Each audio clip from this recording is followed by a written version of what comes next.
লেবাননে ব্যাপক বিমান হামলা চালিয়েছে ইসরায়েল।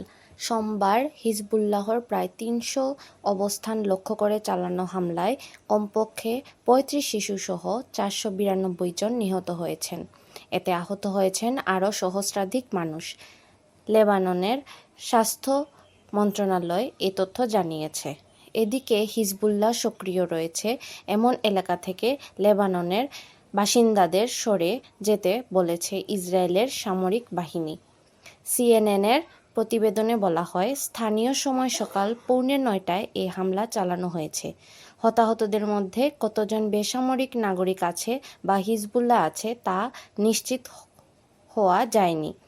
তবে বেশ কয়েকটি আবাসিক এলাকায় হামলা হয়েছে বলে খবর পাওয়া গেছে। সোমবার প্রকাশিত এক ভিডিওতে ইসরায়েলের প্রতিরক্ষামন্ত্রী ইয়োভ গ্যালান্ট বলেন, আমরা লেবাননে আমাদের হামলা তীব্রতর করেছি। দক্ষিণ ইসরায়েলের বাসিন্দাদের নিরাপদে তাদের বাড়িঘরে পাঠানোর লক্ষ্যে অর্জিত না হওয়া পর্যন্ত এই হামলা অব্যাহত থাকবে।